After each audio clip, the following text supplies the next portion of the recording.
5 seconds to go.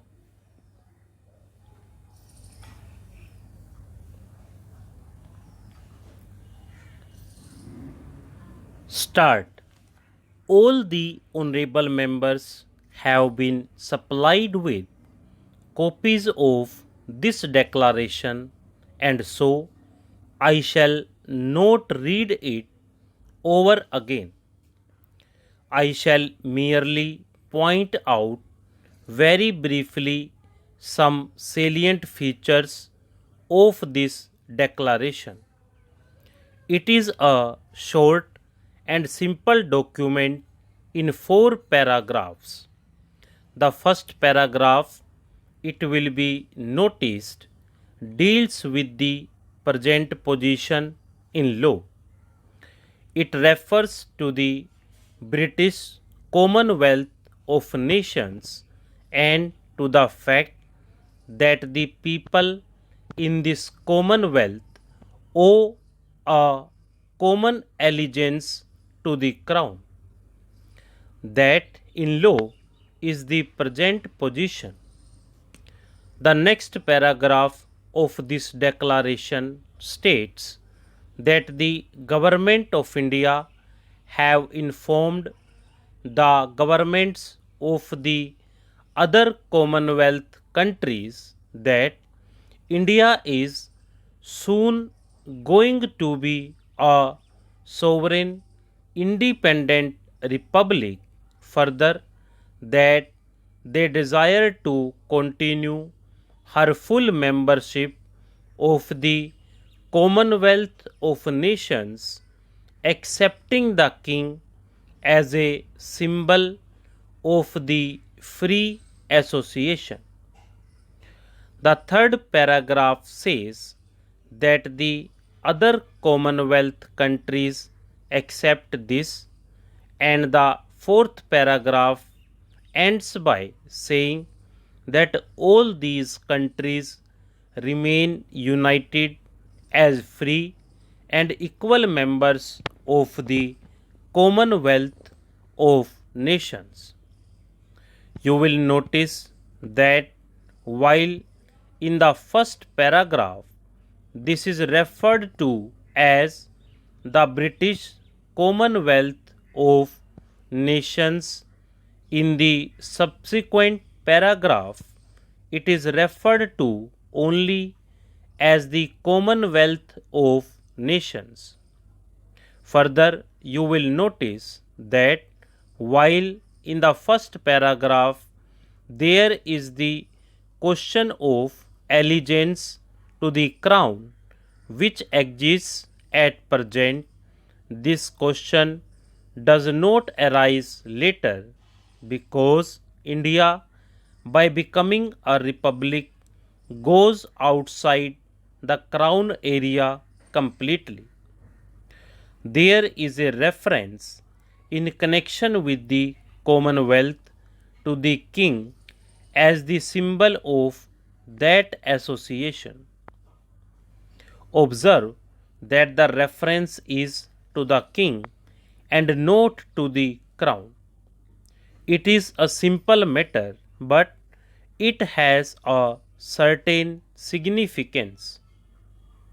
But the point is this, that insofar as the Republic of India is concerned, her constitution and her working are concerned, she has nothing to do with any external authority, and none of her subjects owe any allegiance to the king or any other external authority.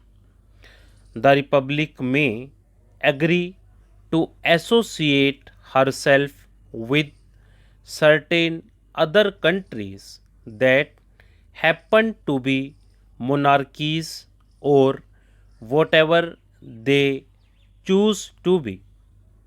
This declaration states that this new Republic of India, completely sovereign and owing no allegiance to the king, as the other Commonwealth countries do O will be a full member of the Commonwealth. I am placing the declaration before this Honorable House for its approval. Beyond this approval, there is no question of any law being framed in accordance with it. There is no law behind the Commonwealth. It has not even the formality which normally accompanies treaties. It is an agreement by free will to be terminated by free will. Therefore, there will be no further legislation or law if the House approves of this. In this particular declaration, nothing very much is said about the position of the king except that he will be a symbol. It has been made perfectly clear that the king has no functions at all. He has been made perfectly clear that the king has no functions at all. He has a certain status. The Commonwealth itself, as such, is not a body, if I may say so. It has no organization through which to function, and the king also can have no functions. Now, some consequences flow from this. Apart from certain friendly approaches to one another, apart from a desire to cooperate, which will always be conditioned by each party deciding on the measure of cooperation and following its own policy, there is no obligation.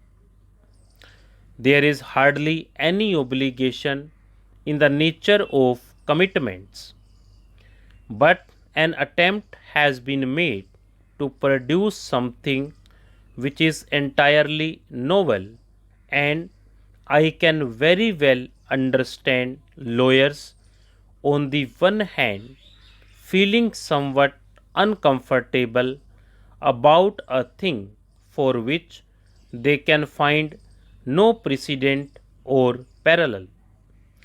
There may also be others who feel that behind this there may be something which they cannot quite understand, something risky, something dangerous, because the thing is so simple on the face of it. That kind of difficulty may arise in people's minds. What I have stated elsewhere, I should like to repeat. There is absolutely nothing behind this except what is placed before this house.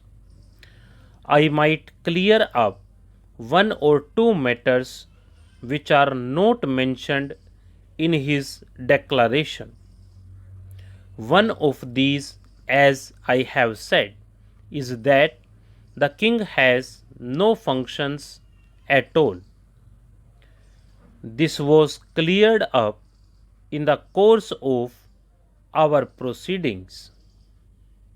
It has no doubt been recorded in the minutes of the conference in London.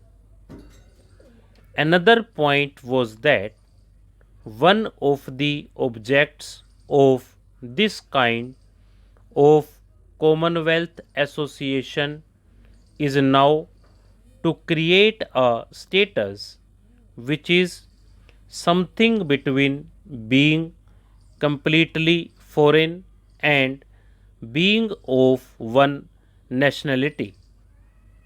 Obviously, the Commonwealth countries belong to different nations. They are different nationalities. Normally, either you have a common nationality or you are foreign. There is no intermediate stage. Up till now, in this Commonwealth or the British Commonwealth of Nations, there was a binding link which was allegiance to the king.